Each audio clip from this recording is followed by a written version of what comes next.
Soviet Union atau nama sebenarnya Rusia. Rusia adalah negara terbesar dunia. Negara kedua terkuat dunia dengan kekuatan ketenteraannya.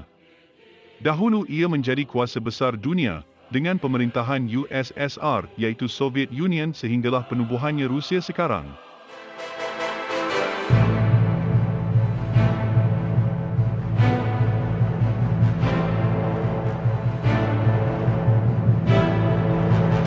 Dan juga pernah bersama-sama Amerika Syarikat dan British mengalahkan tentera Nazi yang menjajah hampir seluruh Eropah pada masa dahulu.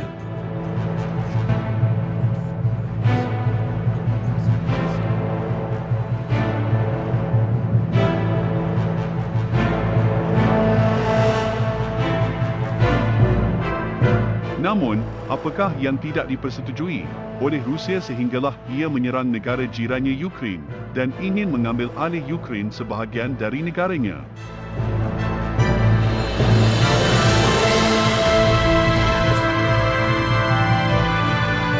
Teruskan menonton bersama kami.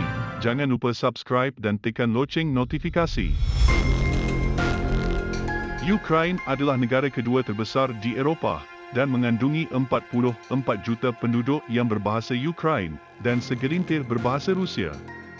Ukraine sebelum mendapat kemerdekaan kedua pada 1991, negaranya adalah sebahagian daripada tanah jajahan USSR ataupun Soviet Union dan separuh negaranya adalah tanah jajahan Empayar Austria-Hungary. Pada tahun 2014, Rusia telah mengambil semula segelintir tanah jajahannya dahulu, iaitu Crimea kerana di sana dipenuhi dengan penduduk yang berbahasa Rusia.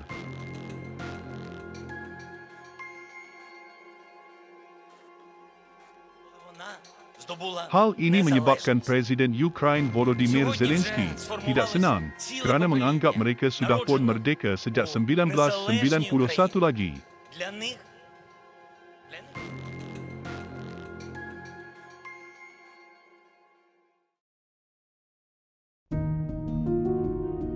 Ukraine masih dianggap sebahagian daripada Rusia. Moskow agak berat untuk melepaskan Ukraine kerana hubungan sejarah dan kebudayaan. Malah, sejarah merekodkan Kiev pernah menjadi ibu negara bagi Kesatuan Soviet suatu masa dahulu. Selain itu, hubungan darah dan persaudaraan antara Ukraine dan Rusia memang menjadikan kedua wilayah ini sangat dekat.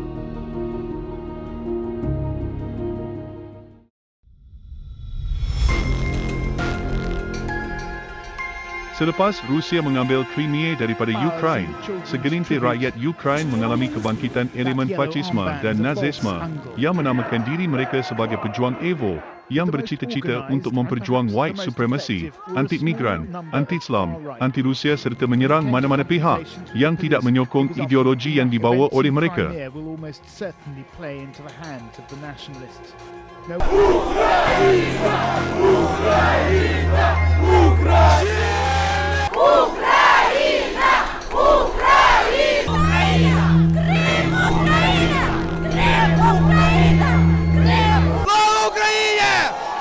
Приехали сказать вам, что мы с вами, что Крым был и будет украинской землей. Держитесь, крепитесь, обязательно будет.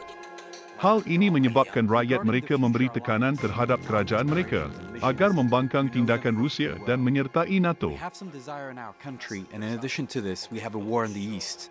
Yes, we would like to join NATO, and it will protect our integrity. Ми б хотіли, і так це було б забезпечено. А сегодня мы видим инфраструктуру НАТО прямо у нашего дома. Rusia dengan mendengar hal itu telah meningkatkan amarah. Jika langkah itu terlaksana, ia akan menjadikan kawalan NATO sampai ke sempadannya. Lalu Rusia mengisytiharkan perang ke atas Ukraine. Это решение о проведении специальной военной операции. Ее цель – защита людей, которые на протяжении 8 лет подвергаются издевательствам, геноциду со стороны киевского режима.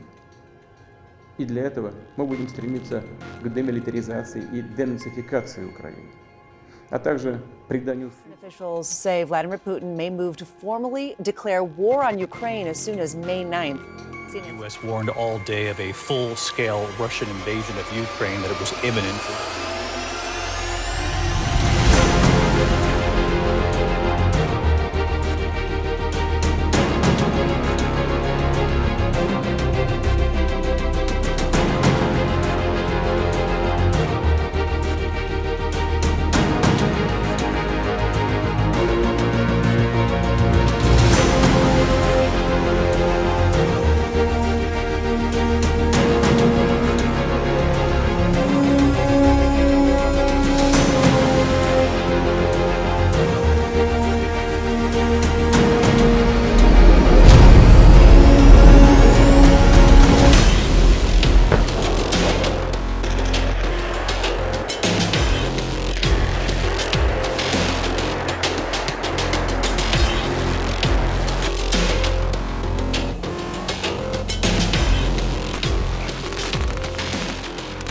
Memandangkan NATO adalah pakatan bersama, ia akan membantu jika mana-mana negara ahlinya diserang negara luar.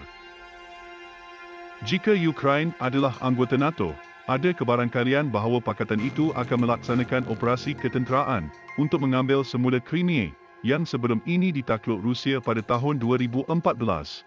Ini adalah sebab utama Rusia menentang habis-habisan usaha Ukraine untuk menganggotai NATO. NATO yang diketuai oleh Amerika Syarikat dan sejak kejatuhan Kesatuan Soviet, NATO dilihat semakin tamak dan meluaskan kuasanya hingga ke wilayah-wilayah bekas tanah jajahan Rusia. Sikap NATO yang dilihat tidak pernah merasa puas dengan 12 negara semasa penubuhan NATO pada tahun 1949 adalah punca konflik ini. Hingga kini, 29 negara sudah menyertai NATO, yang mana ia dilihat semakin membesar.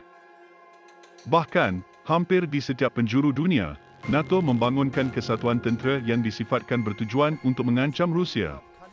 Hasrat Ukraine untuk menyertai NATO ini dilihat sebagai penyebab utama, dan ia dilihat sebagai ancaman terbesar buat Rusia.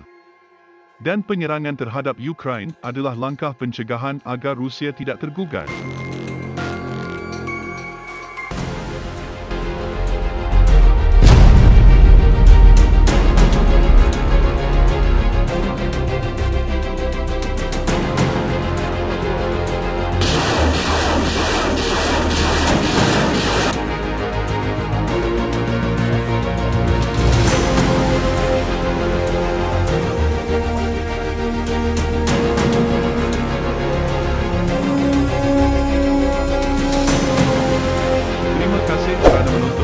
Sila tekan subscribe supaya anda tidak terlepas informasi dari kami.